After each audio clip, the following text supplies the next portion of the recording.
prostě víc masa, než když bys to dělal. 10 deka šunky za jedno mrtvý telátko.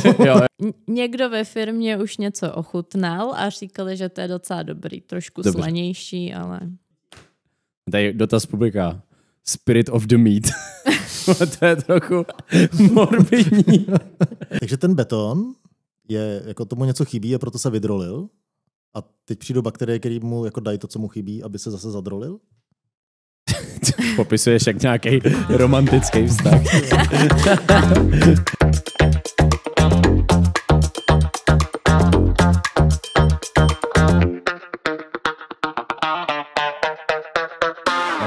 Tak jo. To je lepší. Tak čau Frisbee, zdravíme všechny diváky. Máme tady nový díl podcastu Lítám v tom. Jsme tady opět my dva, vaši oblíbení moderátoři. Já jsem Tadeáš Grimm a se mnou je tady můj oblíbený a skvělý komoderátor. Štěpán, čau všichni. Čau Štěpáne. A dneska tady máme Henrietu Otovou jako našeho skvělého hosta. Zdravím všechny. Ahoj Henry. A taky tady máme vybraného takzvaně hlasem lidu Pepu Cahu. Tada! Zdravíme všechny fanoušky Pepy Cahy. Vlastně pro vás máme takovou challenge. Máme tady Pepu teď vyfocenýho na obrázku, to fešák, jak vidíte. Jestli ho tady chcete živě, tak když bude pod tímhle dílem podcastu 100 komentářů, tak ho sem z Pohořelic dotáhnem. Normálně ho sem nějak dostanem, aby jsme si s ním mohli dát další díl. Takže komentujte, ať tady máte Pepu. Protože kdo jste s tím neprudili předtím, tak možná jste tady nezaznělo, že on je tady právě proto, že ho v komentářích jste chtěli. Přesně. No nic, ahoj Henny, jak se máš? Jsi nervózní? Ahoj tady, jo trošku, no. Takový dva pěkný chlapy, tu jsou. Kde? Ne, nebuď. My jsme hodní, nekoušem. Jo, to je fajn. Je to v pohodě. Mě uklidnilo, že to se stříhá tady. Ty vole, to jsme úplně krásně nahrali. Já jsem se tě chtěl hned zeptat. Ano. Jíš maso? Jím maso. Snažím se nejíst ho moc často. Myslím si, že jako ho určitě nepotřebujeme každý den, ale jím maso. Po jednom EUCF jsme si dali z hecu, že jsme zkoušeli měsíc fakt striktně bez masa. Prostě tak třeba po týdnu, dvou mi jako začalo už hodně chybět a už jsem na něj měla fakt chuť, takže jako nestal se ze mě vegetarián, ale omezuju ho. No, důvod, proč se ptám, jinak se mnou úplně to, jakoby vlastně, mám to hrozně jako podobně, ale důvod, proč se ptám, je, že to, co jsi dělala, a nevím, jestli se tím ještě zabýváš stále.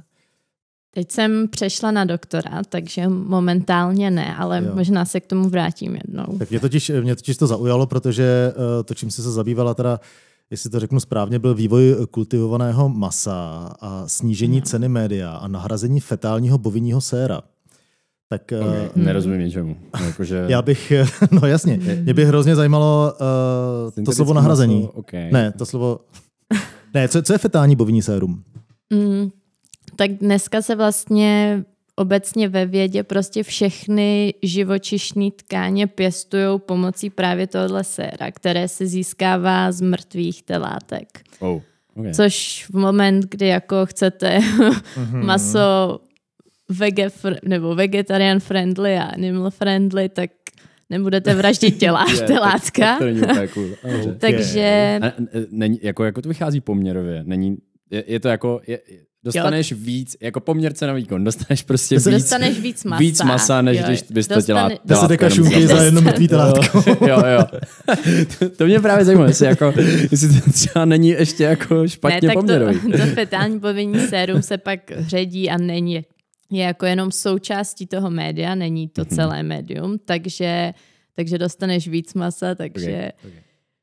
No a co to je teda? Jako... Je to krevní sérum. Dobře. Takže když z krve odstředíte ty krevní buňky, jakože třeba červené destičky, bílý krvinky, teda červené destičky, červené krvinky a bílé krvinky, tak vám zbyde tohle. Aha. A problém je, že jako v tomto sérum obsahuje třeba 1000 látek a třeba 100 proteinů. A my nevíme, co z toho je potřeba pro tu kultivaci. Jo, Takhle.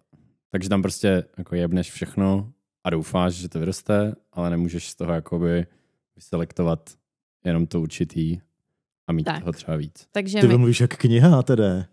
Tak mám braille. Tak. Ale no, počkej, a to tomu ti nemůžeš prostě jenom jako vzít krev? Nabrat trošku krve do stříkačky? Proč musíš zabíjet? No... Tak protože jsi vegetarián a proto ho musíš zabíjet? Co to je za, jakoby, za rovnítko, Rejžo? To nechápu. Tady dotaz publika. Spirit of the meat. To je trochu morbidní. Jako, mluváme se, naše publikum je prostě trochu morbidní, takže Spirit of the game nebo Spirit of the meat? Ne, tak ty si říkáš, že jsou k tomu potřeba mrtvý telátka. A proč mu teda musí být mrtvý? Jo. Dobře, to je dobrá otázka. No, protože to tele potřebuje k životu krev. Jako my potřebujeme krev. Takže když prostě... No, nepotřebuješ všechno, a tak čím víc jí dostaneš, tím líp. Víc máš pak syntetický masa, ok. Dobře. Jo, takže je prostě jako jednodušší to tele zabít a vzít mu jakoby co nejvíc krve, než to tele udržovat při životě a jakoby odebírat mu krev každý den. To je trochu takový upírský skoro, jako. Jako telecí transfuze. Ale taky ty hromady těch telat na těch lehátkách, víš, tam jako jedou. Co z toho si udělali s tím úplnou jakoby. Ano, jo, takže je prostě... Museli jsme přijít my, aby se na to přišlo. Nebo jako uvažuju správně, je to jako jednodušší a levnější prostě to tele jakoby zabít a získat z toho co nejvíc krve, než dělat telecí transfuzi teda. Tak. Jo, ty krás. Dobře. A ty chceš ale, aby to se dalo udělat jinak. Ano. Aha. Takže my jsme právě zkoušeli, jaký ty látky z toho séra jsou potřeba, a pak jsme je zkoušeli vyrobit například pomocí kvasinek nebo bakterií a dát tam těm buňkám produkty těch kvasinek nebo bakterií a zkoušeli jsme, jako jestli jim to teda stačí a jestli jsme to ofejkovali, to sérum dostatečně. Jo. A stačí? Ne. Do určitý míry stačí, ale prostě je to o něco horší. Jo. Jako kvalitou nebo kvantitou? Kvantitou. Jo. Okay. Hlavně kvantitou. Mě vždycky vrtalo hlavou právě a proto jsem se těšil na ten rozhovor. Už se bojím. Já docela taky. Ale nebojte se, Henny se věnuje totiž ještě i dalším velmi zajímavým věcem na VŠHT, takže nezasekneme se jenom u toho. Jo. Ale tak teď jako ty mrtvý telátka mi v tom trošičku teď jako dělají hokej, jo. Ale se zasekne na mrtvých telátech. Jako ale představuju si teda, že to jako ta firma, ve které si to dělala jako praxi, tak že to jako dotáhne a opravdu někde prostě vezme pivovarský kvasnice a udělá z toho maso. A je takový, a to maso je normálně prostě sval, jo? Který někde vyrostl, jakoby... No asi ne sval, asi jich to nenazval jako sval. No ne sval, to je právě jakoby další problém, že my, když už se dostaneme k tomu, že budeme schopní napěstovat ty buňky, nakultivovat, tak my budeme mít jako jednotlivé buňky a nebudeme mít v té struktuře, takže jako oni nevyrostou ve stejku. Jo. Oni vyrostou jako v břečce prostě hamburgerový. To zní dobře. Takže jako... OK. Kdo máš trhaný maso, víš, tak máš jako... No. Takže proto je jako o dost jednodušší udělat třeba hovězí burger, protože na to jako stačí jenom napěstovat ty buňky, což teda i to je samo o sobě těžký úkol, ale potom udělat z toho ten steak je prostě ještě zase další těžký krok. Takže jako se vymýšlí, jako jestli by to šlo přes nějaký třeba nosiče, nebo že by se tam dávaly nějaký jiný struktury, prostě třeba rostliny nějaký, že by se tomu dělalo takový jako lešení, na který by se ty buňky nalepily a udělali by ten steak. To je výborný. To je zajímavý, ne? To je jako hustý. To. No, a je to jako genový inženýrství nebo ne? Genetický inženýrství? Tohle, co genový inženýrství? To není, protože to bych musela zasahovat jako do genů, do genomu té krávy. Ale maličko to genové inženýrství je. Když jsem mluvila o těch bakteriích, které budou vyrábět ty složky FBS, fetálního bovinního séra. Jo. Protože oni jako samozřejmě nedělají sami od sebe bovinní kraví hormony. Přesně to, co potřebuješ. Takže já je musím k tomu donutit a donutím je tak, že prostě jim změním tu genovou informaci. A to už je genový inženýrství. Oni si budou myslet, že měli pradědečka krávu a pro babičku. A tím ne, ale teď ta důležitá otázka, jak to chutná? Jako chutná to stejně jako maso? Neměla jsi to? Chutnala jsi to, nebo ne? Ne, neochutnala. Cože? Když ty to vyrábíš, ale ani jsi to neochutnala. Co to je? A ta firma se dostala do fáze, že to někdo ochutnal, to, co dělala, nebo ne? No, teď už jsme trošku na hranici podepsaný mlčenlivosti. Dobře. Ale někdo ve firmě už něco ochutnal a říkali, že to je docela dobrý. Trošku slanější, ale... Někdo ve firmě něco ochutnal.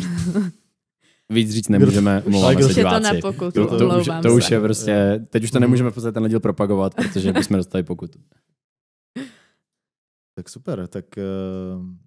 Jo, a to vlastně to, co jsem chtěl totiž původně říct, bylo, jestli takový maso, který teda bude bez těch mrtvých telátek, jestli je to jakoby veganská věc.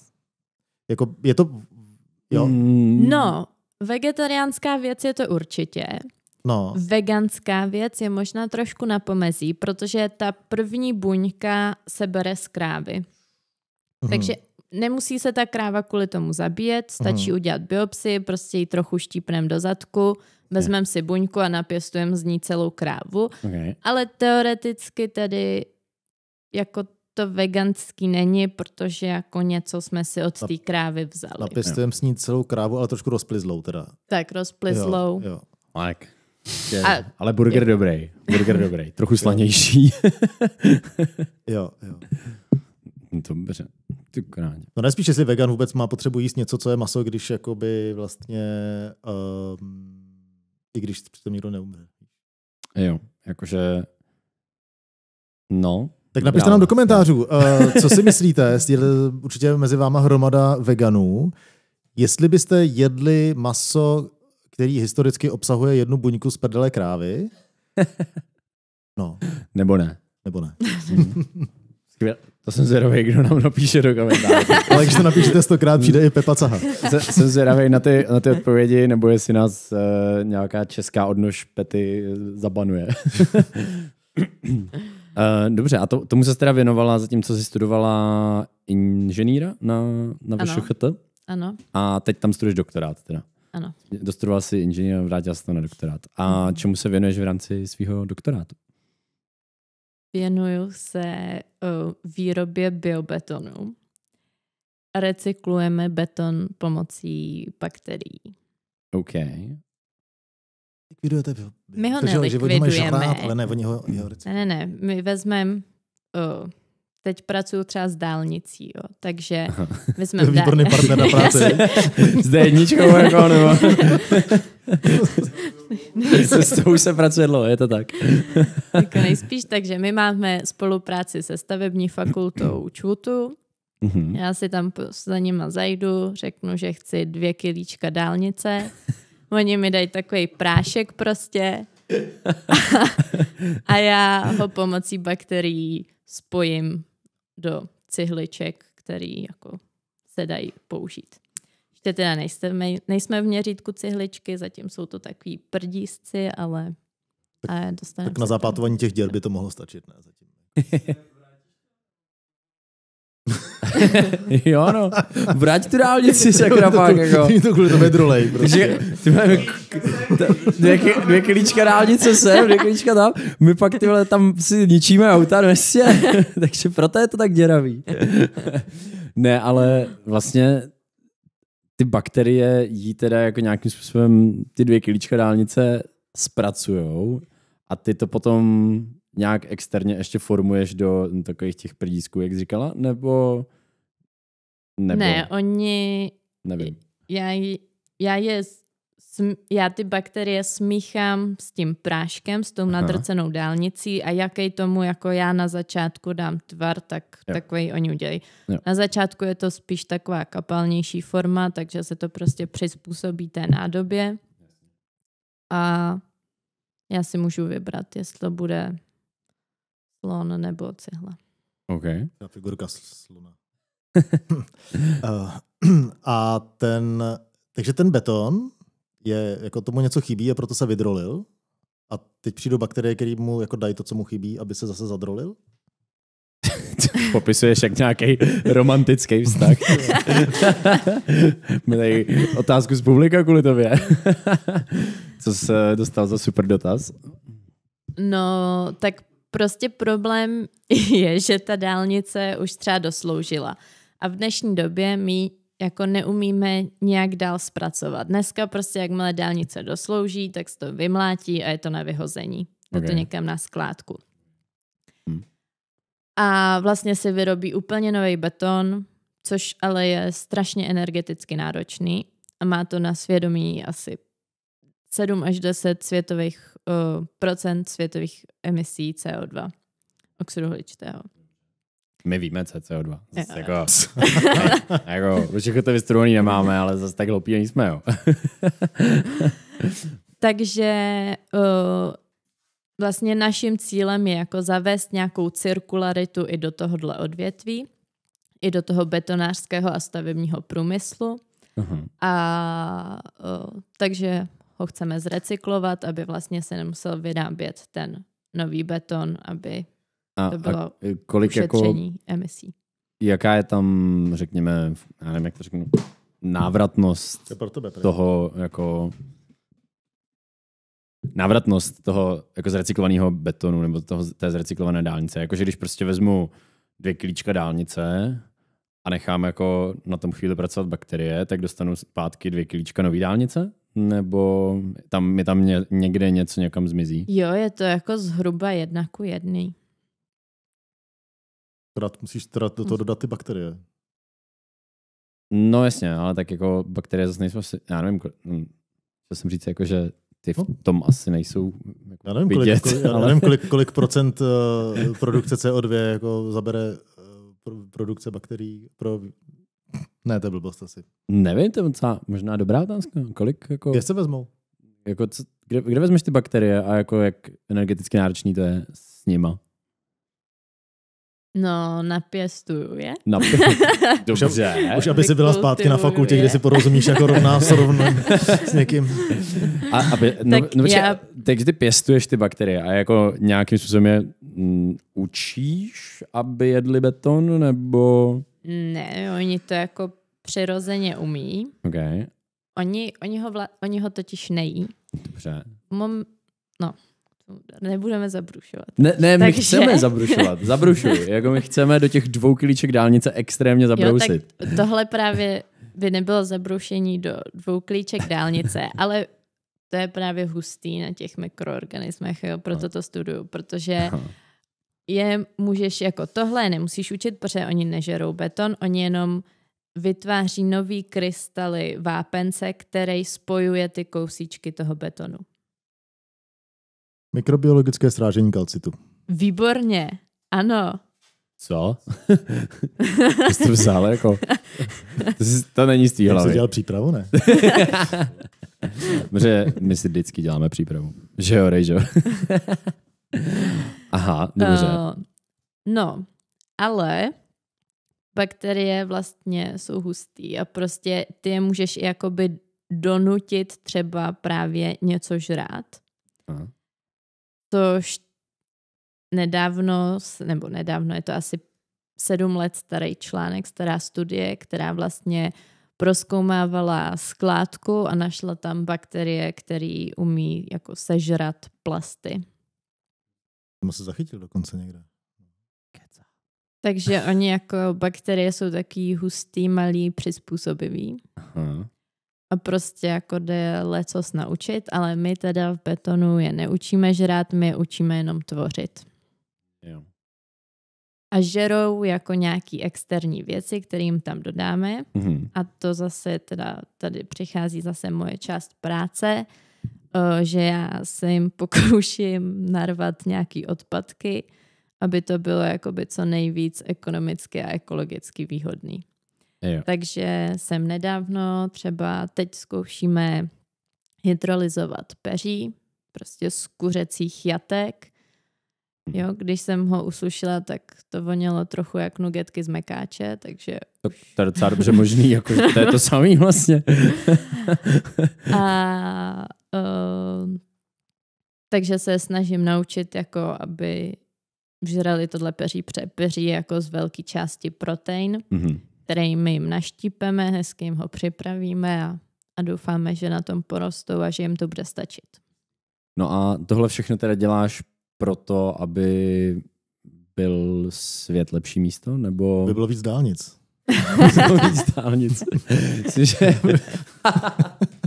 Myslím, že jestli je jedna věc, který to nedělá, tak je to, aby bylo víc dálnic teda. A parkovišť.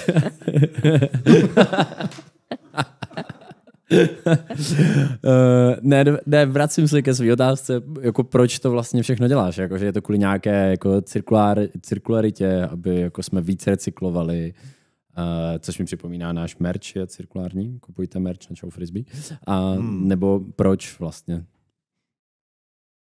Jo, protože mi záleží na světě a na přírodě mi záleží. Jako, takže by se de facto jako mohli žrát odpadky a přitom jako recyklovat beton. No. Poješ dvě věci najednou, že nevyhazuješ beton a ještě ti ubývají odpadky. Takže ti ubývají odpadky dvakrát. To má nejhlubočejší myšlenka, kterou jsi dneska řekl. Ale je to základní pochopení našeho výzkumu. No? Úžasný. Podívej, to je skvělý. Tada! Dobře, tak jo. Chápu to teda správně, že jakoby ti záleží na světě, si vede k nějakému jakoby zodpovědnému chování ve světě. Já vím, že krom frisbee, kde se určitě tohle taky jakoby nějakým způsobem odráží, si docela aktivní ještě v sokolské obci. Hrdá sokolka. Hrdá sokolka. Já vím, že vždycky, když je nějaký ten sokolský den, tak si na Instagram fotíš prostě ponožky, jakože sokolský a tak. Ano, byl včera, ale bohužel jsem to nezvládla letos, nepřivezla jsem si je. Byli jsme na výletě, neměla jsem sebou. No, ale takže to znamená, že jsem to kvůli tobě nevěděl. Díky. To nevadí. Napravím příští rok. Díky. Pověz nám víc možná o tomhle, jako... já vím totiž, že funguješ jako organizátorka a řešitelka věcí, dejme tomu v uvozovkách, i ve frisbee komunitě, ale jako zajímá mě, jak to máš se Sokolem. Jo, tak já jsem hrdou členkou u Sokola asi od 2 let, kdy prostě moje akční maminka mě tam dotáhla a cvičila se mnou na cvičení rodičů s dětmi. A pak jsem mě teda po pár letech zbavila, už jsem tam chodila sama. Aha.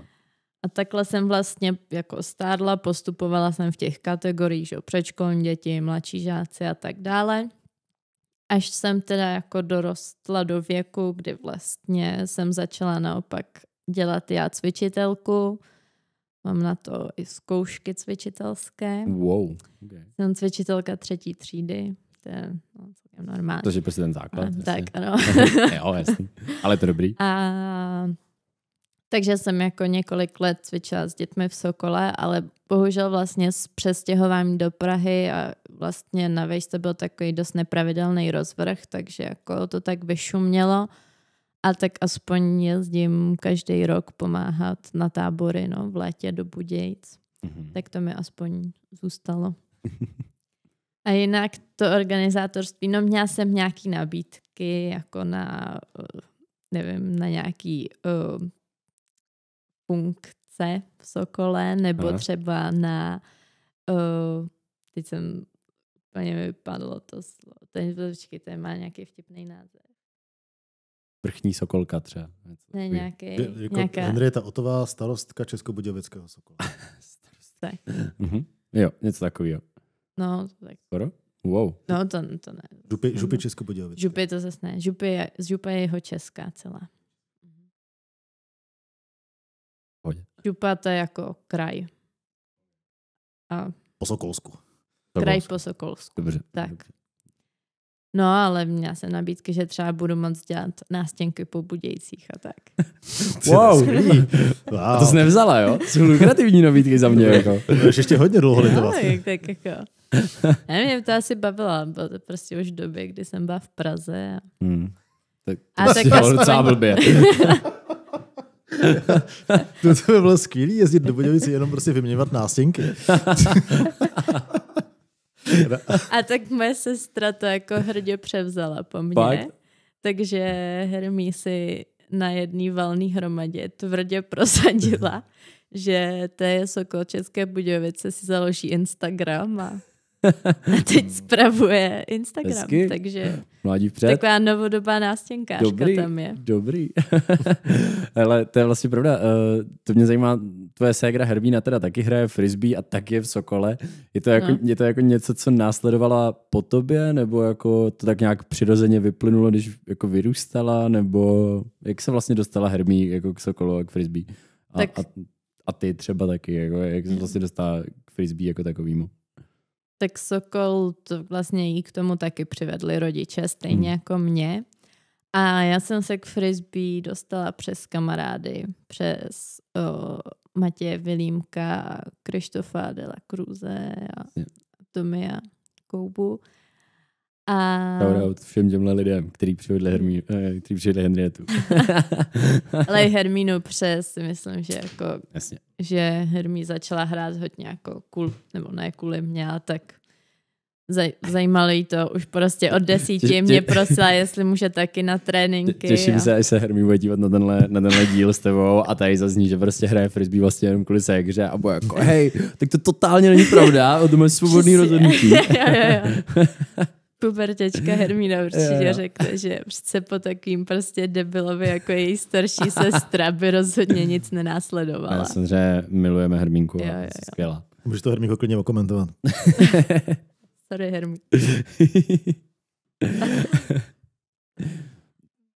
Mě zaujala ještě taková věc, jakože jak se že jakoby s tím, když máš prostě ten aktivní sport, jo, který jako hraješ a do toho máš jako studium, teď ještě ke všemu jako Sokol někde dobře, ale teď jakoby jedeš ty témata prostě, jakože jednou prostě vyrábíš maso, pak recykluješ dálnice, mezitím se ještě jako zabýváš retrovirama, tak jako jak to jsou docela velký myšlenkový jako změny, ne? Nebo jako jak se s tím jako pořádáváš?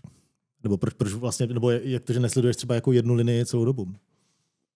No tak ta dálnice jako přišla až po tom všem, tu teď řeším samostatně a musím říct, že jsem za to ráda, no, protože vlastně na magisterském oboru jsem jako diplomku řešila ty retroviry a k tomu jsem si nakonec přibrala práci, protože jsem se asi nudila, nebo nevím. A ze začátku mi to vyhovovalo, bylo to v pohodě, ale potom prostě, jak vlastně už jsem na tom pracovala 2. rok a měla jsem takový hodně rozpůlený mozek pořád, tak už jsem s toho začínala být někdy trochu zoufalá. A ještě se do toho přišly jakoby státnice, takže ale zároveň prostě jsem musela jakoby samozřejmě chodit do práce a musela jsem jako obojímu věnovat fakt hodně. Tak už jsem z toho byla někdy taková rozpolcená. A nevím, já jako zároveň docela prostě jsem zvyklá, že třeba jedu metrem a přemýšlím třeba jako proč mi to nevyšlo, nebo co by se dalo udělat líp a tak. Ale v moment, kdy jsem jakoby tady ten čas musela dělit na 2 věci, tak jako to bylo hodně náročné. No a vlastně spíš než jako ta časová náročnost, tak mi nakonec přišlo horší tohle, že prostě jako věnovat se v hlavě 2 věcem bylo prostě těžký. A to aktivní sportování, specificky teda to frisbee, to něco, co tě v tu chvíli pomáhalo jakoby uvolnit, překlenovat ty věci, nebo to bylo prostě další jako zátěž prostě pro tělo, nebo jestli ti třeba jako, co ti dalo to hraní jako pro to, aby se mohl dělat akademickou kariéru. Bylo by jedno bez druhého? Myslím si, že jo.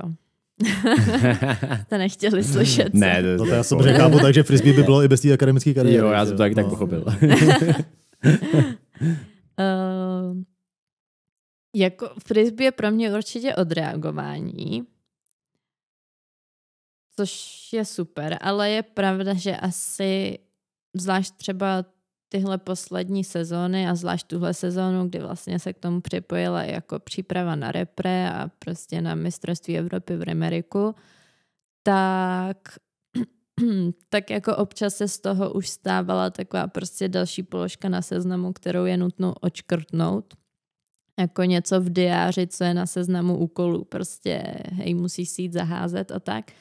Ale tak jako samozřejmě jako tak to být nemá, takže se tomu snažím prostě v moment, kdy se jako dostanu do téhle fáze, tak se snažím prostě buď si dát pár dnů jako klid, odpočinek, anebo prostě OK, tak se mi nechce jít házet, tak ale půjdem běhat třeba, nebo prostě nechce se mi jít na trénink, je to prostě i s cestou, je to prostě 3 hodiny, což je hrozně moc, tak jenom si zajdu tady prostě trochu zacvičit.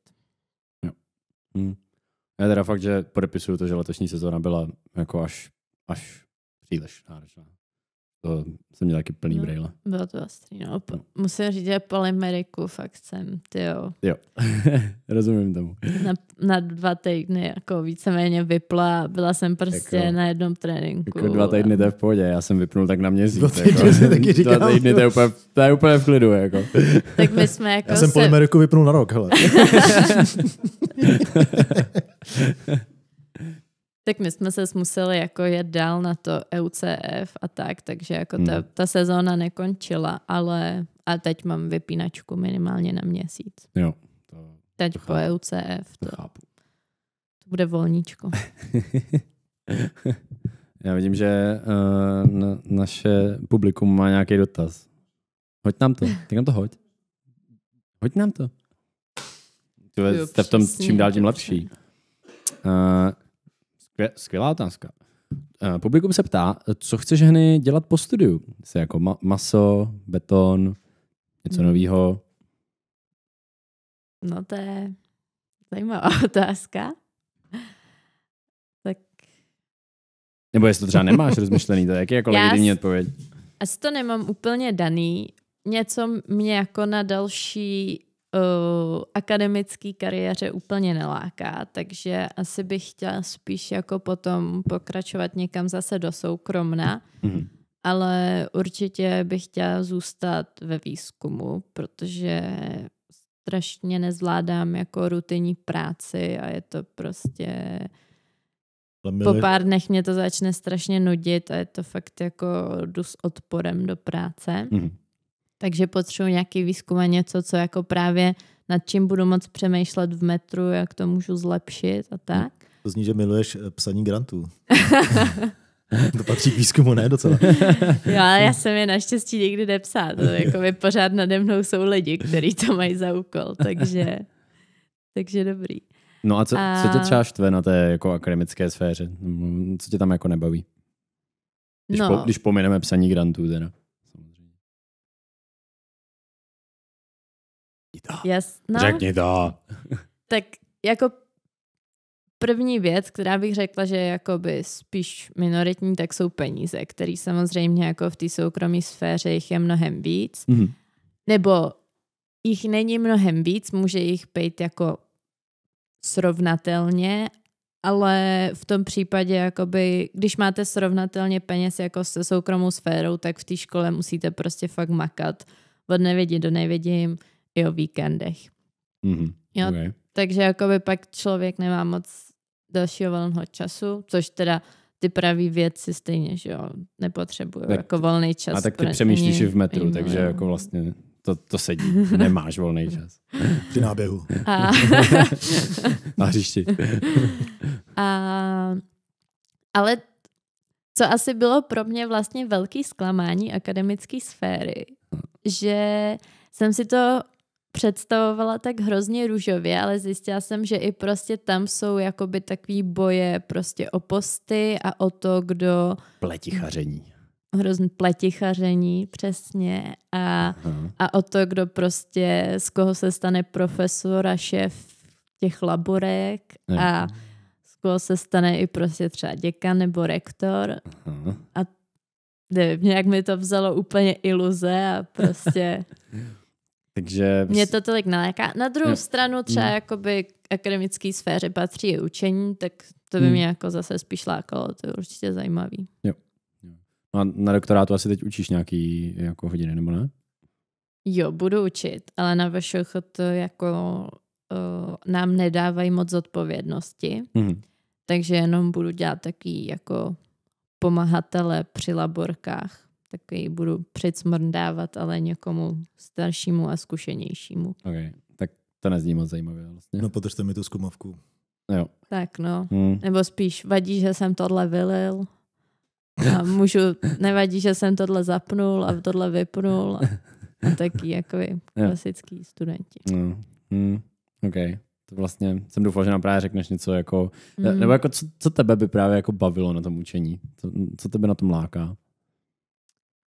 No asi, že jako můžeš předat svůj pohled ne na svět, ale tak aspoň jako na ten daný předmět, obor. Že můžeš předat nějakou zkušenost nebo nějakou prostě svoji vizi. OK. To je dobrý. Ale nedaří se ti něco takového třeba dělat ve frisbee? Letos podle mě si kapitánovala, ne? 3SBčko. Jo, letos jsem kapitánovala Českou ligu 3SBček. A jo, jako myslím, že jsem měla docela pozitivní ohlasy, že jako mi holky psaly, že to bylo fajn, takže to bylo... Takže to mě potěšilo hodně. Mě by vlastně totiž zajímalo jenom, jak jako hodnotíš... Já jsem si totiž letos taky odkapitánoval náš tým. Ale vlastně mě jenom zajímalo, jak hodnotíš, jako, když jsi v tom týmu jenom jako hráčka a když ho máš potom na starosti. Že jako pro mě to byl docela střet s jako realitou, že vlastně já to mám v té hlavě nějak naplánovaný, ale pak ti lidi napíšou, sorry, já musím za babičkou, sorry, já jsem nemocnej, sorry, mě bolí noha a najednou jako musíš dělat prostě hrozně těsný nějaký jako úpravy soupisek. Ten turnaj potom třeba se odehraje úplně jinak, než si ho jako naplánuješ, třeba hůř, třeba líp. Jak vlastně máš srovnání ty? Jo, tak to se nám hodně stalo hlavně v hale, no, že jako ještě v pátek nás bylo 9 a v sobotu v půlce prvního zápasu už nás bylo 7. Tak to bylo taky jako, to bylo taky nepříjemný. Ani ten výsledek nebyl pak nějaký růžovej.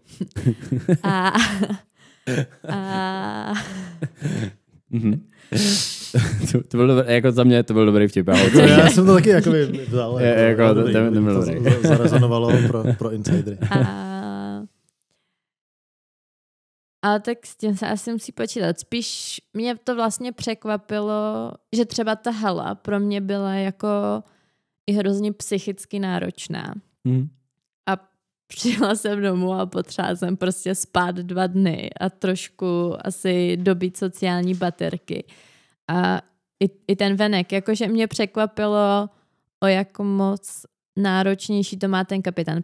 Ten se vlastně musí soustředit i na celý ten tým, na to, proč to nefunguje, na to, kolik kdo hraje a prostě milion dalších věcí a nestačí jako myslet jen na sebe. Je to tak? 3, 4. Zrušit halu! Jo, já jsem pro. Souhlasím. Všichni 3. To je 3 za 3. Dámy a pánové, rušíme halu. Oficiálně. My tady podepíšeme na konci na kameru a budeme rušit halu. Zkušte se s tím. Tak nám to napište do komentářů. Když jich bude 150 komentářů, tak se zruší hala, ne? Tak zrušíme halu. To je skvělý nápad, Dany. 150 komentářů, zrušíme halu. Příště tady bude caha a bude zrušená hala. To bude hustý. Ty krádě. Pepa Caha nám... Za 250 komentářů osobně Pepa Caha. Pepa Caha prostě oznámí zrušení haly. To bude skvělý. Jako na to se těším. Jo, já bych teda halu zrušil. No, jako. Nevím, já vlastně nevím, jestli jako existuje ještě někdo jako v tom českém frisbee, kdo si tu halu užívá. Myslíš, Jo, teď mi někdo říkal, že Ne, jasně, tak jako ty turné by jako dál mohly být, ale jako... právě jako někdo, kdo si užívá to, že jako hrajem třeba mistrovství v hale, nebo tak. Já ne třeba. Jako někdo mi teď říkal, že se těší na halu třeba, no. Fakt? Kdo? Chceme jméno. Nebuďte slušná, řekněte to jméno. Ne, samozřejmě nemusíš, jak chceš, ale to nechápu. Jako já halu už asi 3 roky prostě vypouštím a je to nejlepší rozhodnutí mého života. Nejlepší. Opakuju, nejlepší. Pane, co ty a hala? Kdy jsi ty naposledy hrál halu? 1990. To rozhodnutí, který já jsem udělal, to si možná ještě nehrál. Když jsem zjistil, že vlastně jako je hezký se v březnu těšit na to, že si zahraješ. Mhm. Že si dáš ten mentální detox. Jo. A soustředíš se fakt na to běhání. Je to pravda. Jo, přesně, jak říká režie, posloucháte podcast. Hází si na sněhu a ve sluchátkách máš hezký podcast. Jo, přesně. No, co tě dál zajímá, Štěpáne? Já jsem se zeptal na všechno, co jsem chtěl. Jo, tak pojdej. Chápu, že tvoje ruce už ti neslouží tak jako dřív. Češi jsou možná spíš skeptičtí vůči udržitelnosti a teda. Aha. Proč a jak to změnit, je to poslední? Proč a jak to změnit? Hene. Recyklovat dálnice. Jako recyklovat dálnice, to je dobrý, no. Ale jako no, proč... Mě zajímalo, proč si Rejža myslí, že jsou jako by Češi skeptičtí vůči udržitelnosti. Ale je fakt, že to jsem jenom možná já ve svý jako bublině. Carlos, ne Rejža. Carlos, sorry, abych Rejžovi nekřivdil. No, já si myslím, že už jako se to z naší generací hodně mění.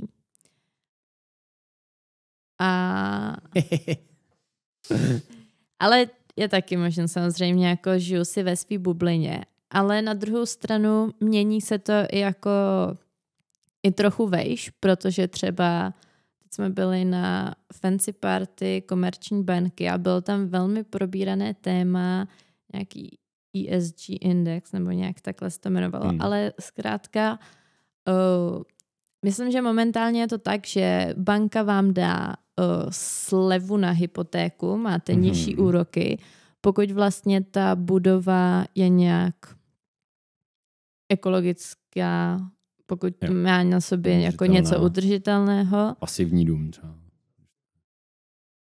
Jo, jako střechu. Jo. Udržitelná střecha, že tomu baráku jako drží střecha. Ale myslím, že takhle to nefunguje, Rejžo, ale možná se mýlim. A jako asi časem se z toho možná stane to, že už budete dostávat hypotéky jen na tady ty udržitelné budovy. Takže možná prostě jako přijde tlak i z takových míst, kde to nečekáte. Mě teda napadlo, jestli to třeba není jako nějaká změna vidět ve volbě témat, který si jako na VŠCHT berou studenti.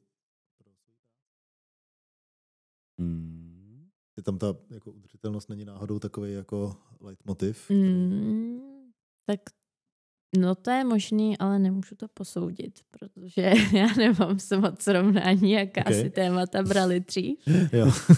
Ale tak je pravda, že VŠCHT má vlastně celou fakultu technologie ochrany prostředí.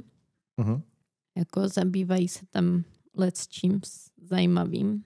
Ale vzal si třeba někdo z těch spolužáků nějaký téma, jakože drogy?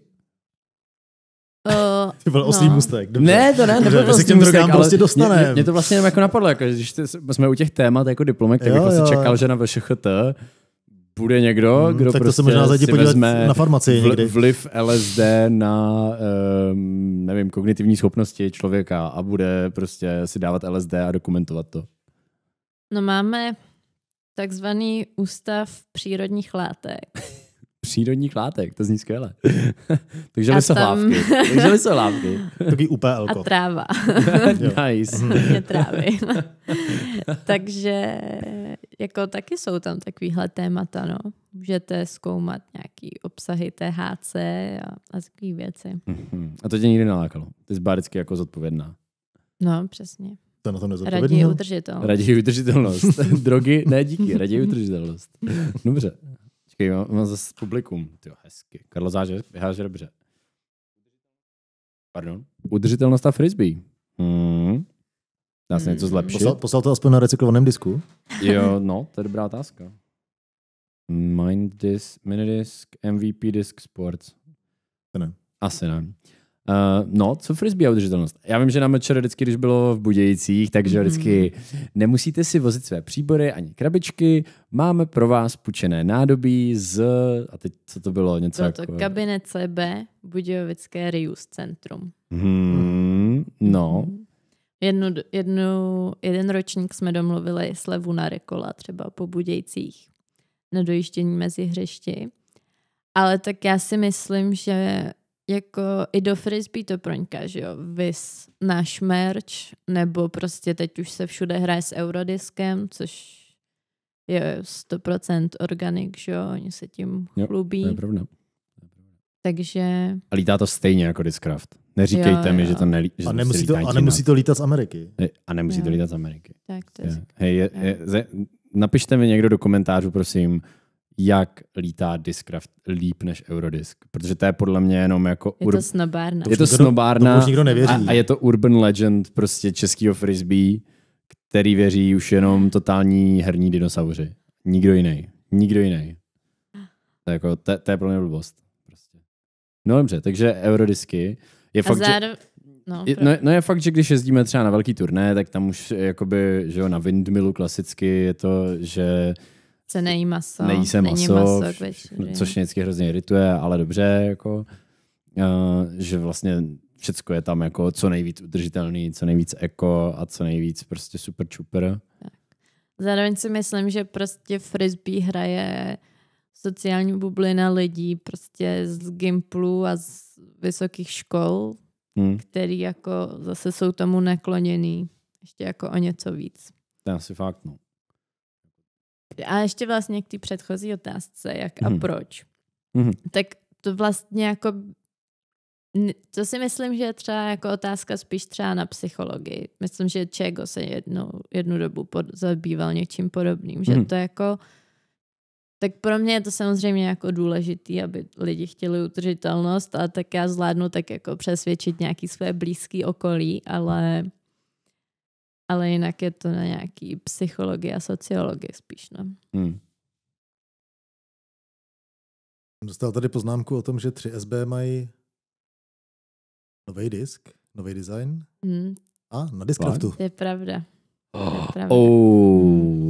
Busted. Kterou část Snováci. té informace chceš teď zpracovat do svý odpovědi? Aj. Můžeš tam nějak vysvětlit, prosím o vyjádření zástupce 3SB zde. Jako neoficiálně, ale prostě máme tě tady na ráně, takže co k tomu řekneš, ženy? Že nejsem ve VR letos.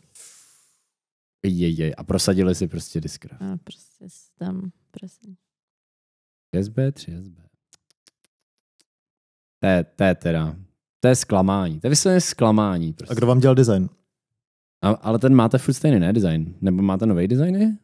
No máme to logo. Takový to logo, toho lva. Nebo Toho lva. Lva. Říkejme tomu lev. Jo? Necháme to u lva. Je to lev. OK. Máš ještě něco, Štěpáne? Nemám nic. Nemáš nic? Já asi taky ne. Teda. Já asi taky ne. Já jsem pro jenom Henny poděkovat za moc hezký pověc, ať už o syntetickém masu, který jedl jenom někdo z firmy, o tom, jak bakterie krystalizují prostě nový beton a spojují ho a dělají nový dálnice, a nebo o tom, jak mají 3SBčka Discrafty a můžeme je za to teď veřejně šejmit. Takže díky moc, Henny, a bylo super, že jsi tady byla. Díky za pozvání. A vy diváci, nezapomeňte odebírat všechny naše socky, hlavně je Instagram, Čau Frisbee, YouTube, Čau Frisbee, a samozřejmě komentujte, ať se sem podívá i tady ten fešák za mnou na obrázku, což je Pepa Caha. Když tady bude, kolik jsme říkali, 100 komentářů, tak sem dostaneme i Pepu Cahu. Jo?